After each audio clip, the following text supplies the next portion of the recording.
As a daughter of Palestinian refugees from Gaza, it pained me to watch our governor come into our university and join hands to collaborate with an apartheid state. Hello, my name is Stanley Heller. Welcome to The Struggle. Eventually, Russians will stop the Russian invasion of Ukraine. Dissidents, anti-war activists, political prisoners, and angry soldiers are our best hope. And there's reason to believe that this is a realistic hope. Even on the first day inside Russia, there are anti-war actions and large demonstrations.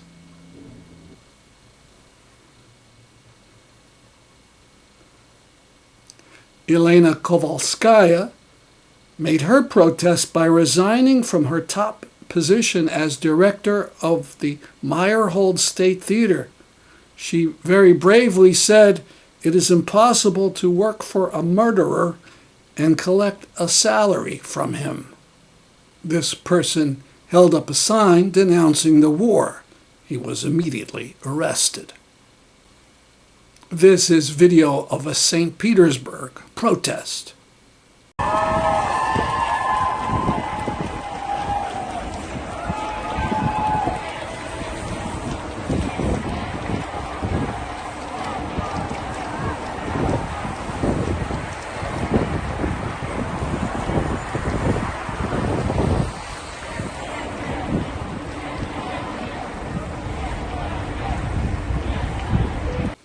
Video of another protest posted on the site of the Voice of America.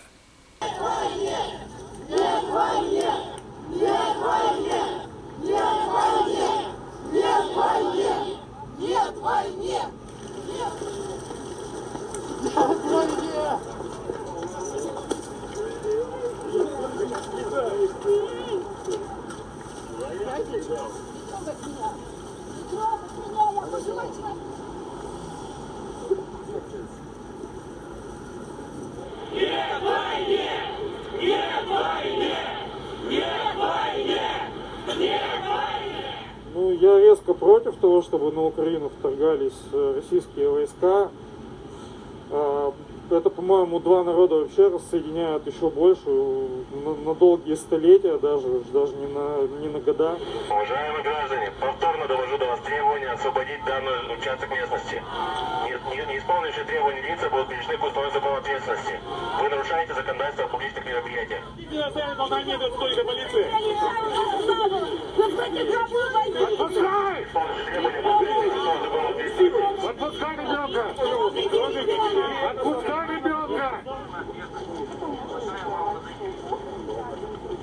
Я против войны. Не хочу, чтобы там кто-то гибли наши люди, или они вообще против.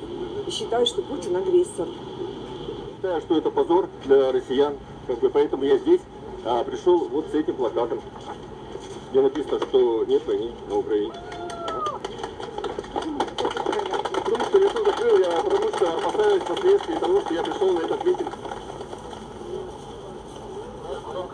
The Moscow News says all in all 2,000 Russians were arrested on the first day of the invasion.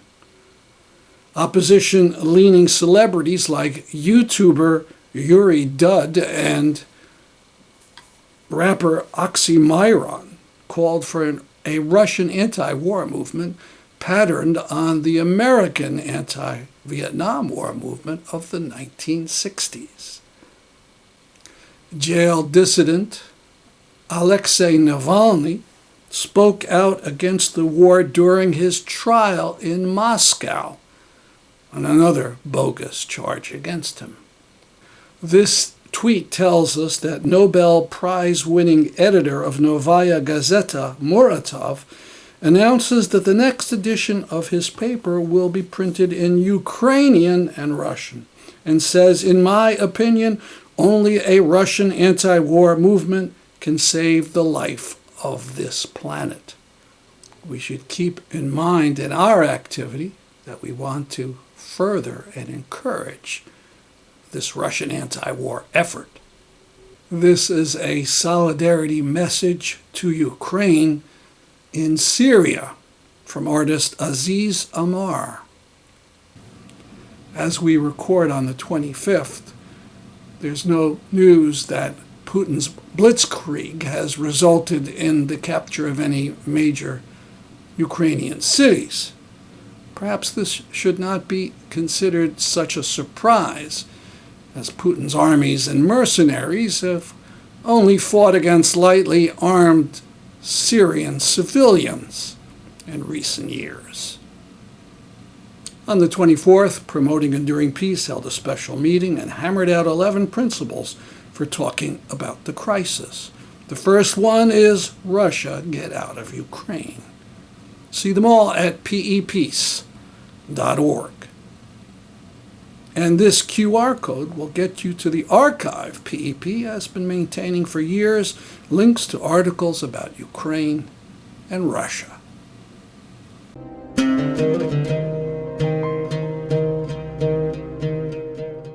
We transition to Palestine, noting that the outraged sentiments of Western leaders against the invasion of Ukraine were never uttered against the U.S. genocide against Iraq, nor the warfare against Yemen, or the constant attacks against the Palestinians by Israel. In Connecticut this week, 2 rallies in support of Palestinians. The first was at the University of Connecticut at Storrs. It was sparked by news that Governor Lamont of Connecticut and the head of the University of Connecticut, Radenka Maric, were in Israel lining up business in a state generally known throughout the world as an apartheid state. Lamont was quoted as saying, "Israel is a perfect fit because they are leading innovators in life sciences and biotech and the defense industry." Free, free Palestine! Free, free Palestine! Free, free Palestine! Free, free Palestine! Free, free Palestine! Free, free Palestine! From the river to the sea, From the river to the sea, Palestine will be free. Palestine will be free! From the river. Thank you for coming out and supporting SJP and supporting Palestine. We are here to protest UConn's involvement in the Israeli apartheid. We are here to protest against the illegal occupation. We have plenty of speakers here to talk to you guys today. We have personal experiences from Palestinians that have been to Palestine and have seen what goes on over there and has seen what Israel does to these Palestinians. And we are just so happy to see everyone here today, and thank you so much. I'm Lena, I'm the president of SJP. I have Leanne over here, she is our social media chair, and we have our vice president down here, just so you guys know who we are, if you would like to come up to us at the end and talk to us. We are going to be starting today with Noura down here. She wanted to speak about the experiences of her family and what they have gone through. So give a round of applause for Noura. So first of all, I wanted to say how UConn's current president, Radenka Maric, once stated in an interview that her students are everything. And she wants them to know that whatever struggles they may have, the university is there to support them. It is extremely hypocritical to make that statement and then completely disregard the student's voice, as she's done recently in the past. As you all may know, she took it upon herself to announce on her own about her own personal achievement on Instagram that she is visiting Israel to strengthen connections between the state and Israel's innovation ecosystem. The truth of the matter is that this university is funding a genocide of the Palestinian people and supports the oppression and violence committed against my home, my family, and my people. And this needs to be stopped. Palestinian students, including myself, feel no longer safe attending this university. I am proud to be Palestinian, and I will not let this university silence my voice and my stories. I have witnessed the oppression from the government of Israel firsthand when I visited my family in the West Bank. In 2007, when my family tried to enter Palestine for the first time after my parents immigrated to America, the Israeli militia separated my father from me and my siblings because he had a dual citizenship as an American and as a Jordanian. Again, he would not be allowed to enter the country because he identified as an American and an Arab, and Israel wouldn't let him be both. When my father tried to resist, not only did they physically threaten his life, they took his Jordanian passport away from him and burned it into shreds, literally revoking his Jordanian citizenship that he worked so hard for.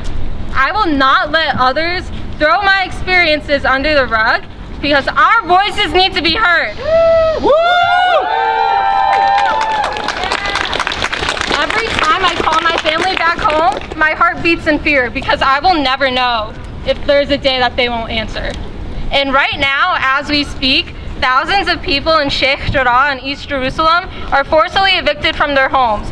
Children are separated from their families, and people are starving, and they have nowhere to go, and they have no place to call home.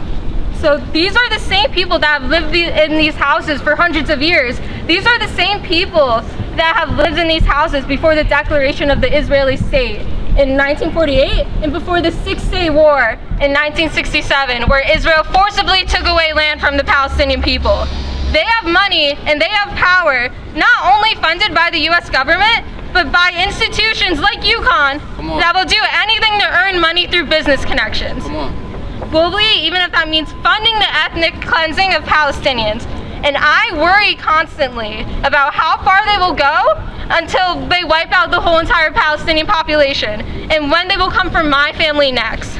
So we need to work together. This is no longer a matter of finding a geographical solution. This is no longer a matter of defending one's religion. This is a matter of protecting human rights. This is a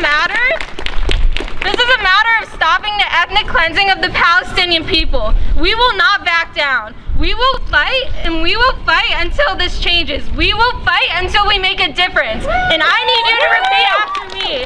Free, free Palestine! Free, free Palestine! Free, free Palestine! Free, free Palestine! Free, free Palestine! Free, free Palestine! Free, free Palestine! Free, free Palestine! Thank you so much.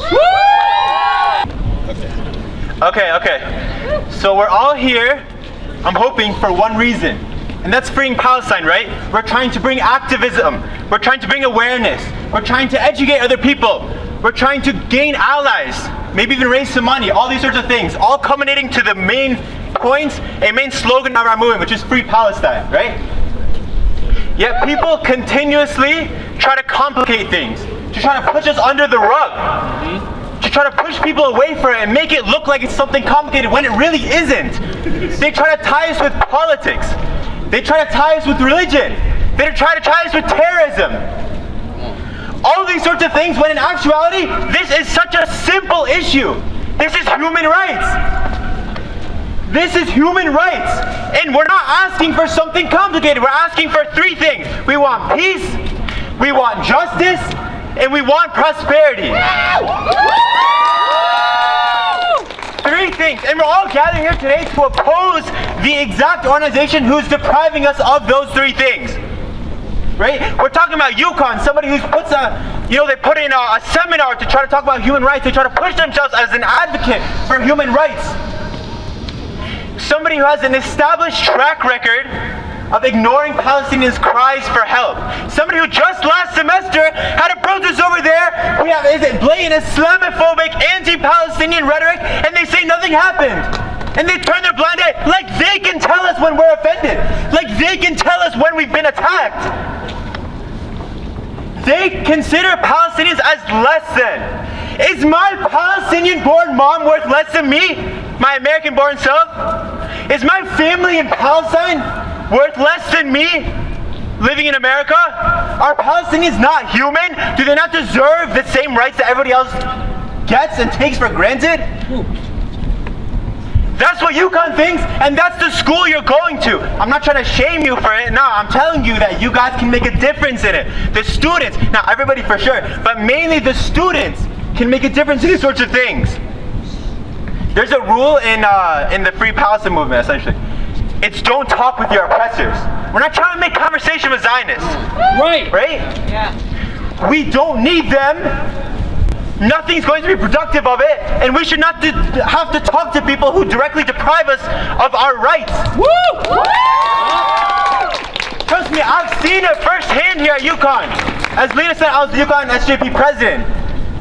I've seen the disrespect they give us, the disrespect they give to SJP. You know, their logistical failures and their missing emails and telling us we miss deadlines even though we're on time, screwing us over in funding, screwing us over in meetings, screwing us over in events.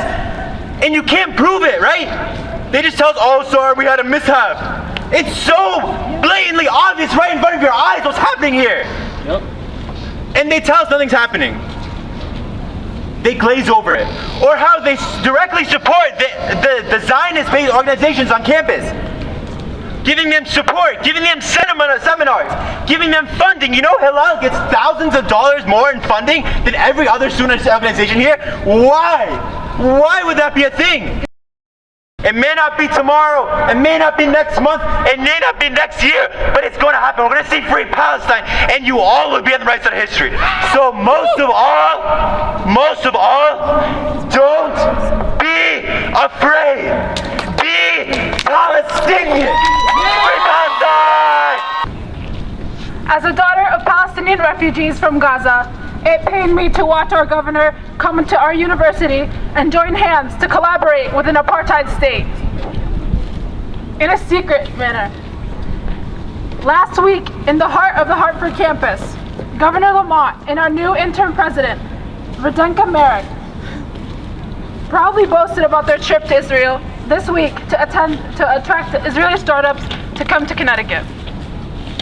They stood proudly to talk about a state that is ethnically cleansing my people as we speak.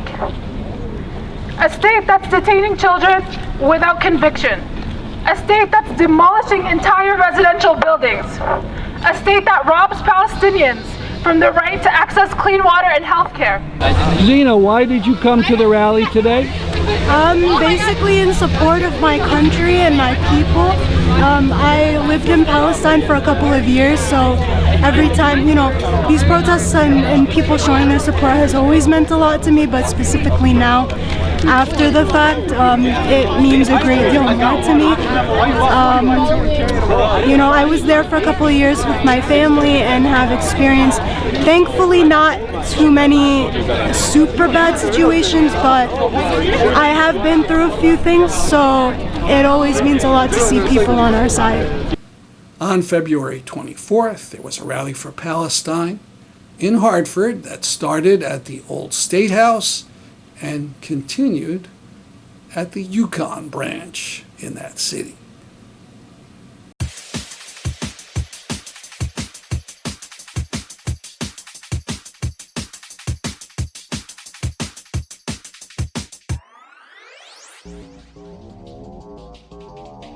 Amnesty International have said that Israel is an apartheid system, and that is an international crime and has been a crime for decades. Governor Lamont says that working with Israeli businesses is a perfect fit. His economic development coordinator and also the man who organized this delegation of Lamont and President Maric of UConn to Israel says that he thinks that Connecticut and Israel should be joined at the hip. I don't think so. Come, Governor Lamont and President Maric, come watch what goes on, what Israel perpetrates in the West Bank. Come with me to Wadi Fukin, a village in the West Bank, and let's see what a home demolition looks like. See the tractor, the backhoe, roll up to the home in the village in the morning, accompanied by Israeli troops, just to make sure that nobody gets out of line while they're watching the home demolished. With the news coverage today of the Russian invasion, occupation of Ukraine, all I could think of was Gaza. But where were all the news media and all the politicians and all the generals when Israel was taking over and bombing and destroying Gaza several times? Where were they? Aren't the people of Gaza as important as the people of Ukraine? The reason Raytheon is going has nothing to do with what Lamont says he wants to be going for. All these startups with the biosciences and the life sciences, they're going to see about weapons that have been tested on the people of Palestine. Israel controls the lives of millions of Palestinians in the occupied West Bank and Gaza without affording political and civil rights. Governor Lamont, President Maric, this is not complicated. We call on you to open your eyes and your hearts, recognize the oppressive and anti-democratic reality of Israel's repressive conduct. In 1982, the state of Connecticut stood tall and proud to support human rights when we passed legislation divesting from corporations supporting South Africa apartheid. We call on Governor Lamont and UConn President Maric to act consistent with this proud Connecticut human rights and freedom tradition. Do not do business with Israeli apartheid. After 2 weeks in office and in administration, the UConn president thinks that she can come and minimize us, minimize our struggle, push us out of the way. She thinks that she can come in after 2-3 weeks and take away all of our work over the decades and decades. She's coming for finance. She's choosing finance, money, profit over human rights. She came after a multitude of already set opportunities and internships and partnerships with defense companies such as Raytheon, Unilever, Lockheed Martin that are all already funding the oppression of our Palestinian people. And now she wants to add to it. She wants to add biotech. She wants to add pharmaceutical. She wants to add the medical industry, further pushing us away from our goal of a free Palestine.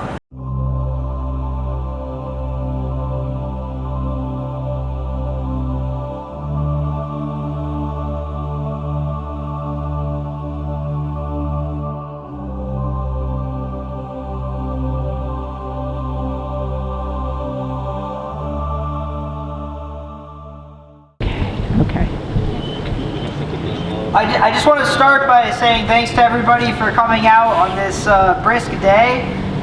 It's incredible to see this turnout, and I've just been really inspired by the last week of mobilization around Palestine, and that's kind of what I want to talk about.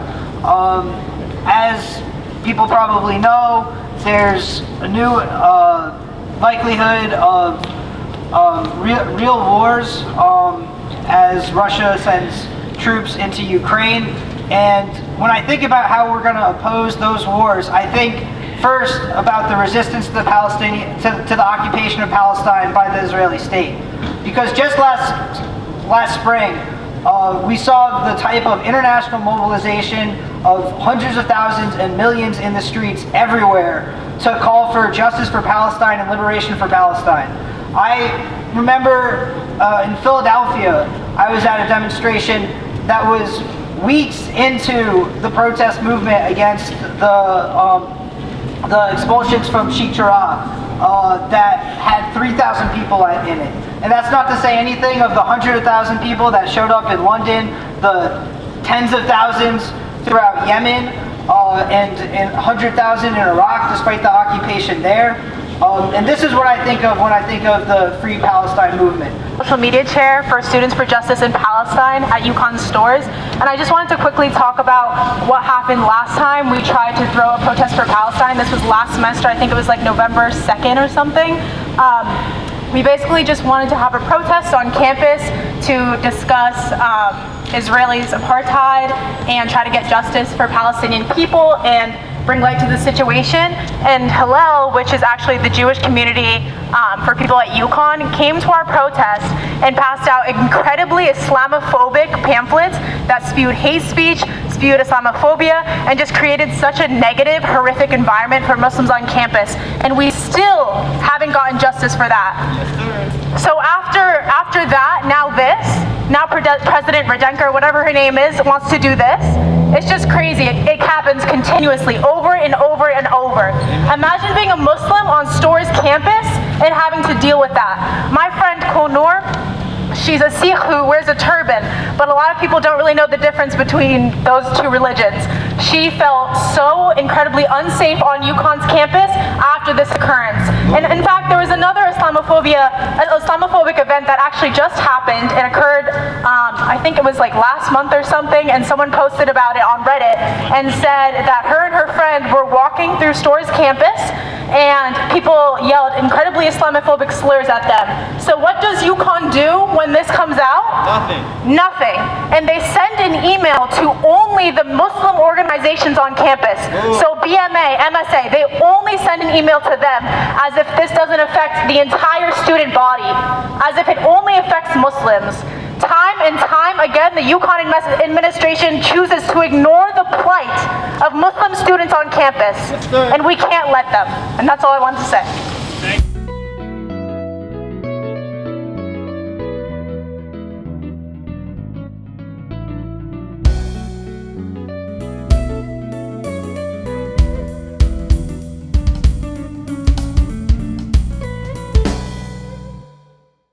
That's our program for today. See you next week at this time. I'm Stanley Heller for The Struggle.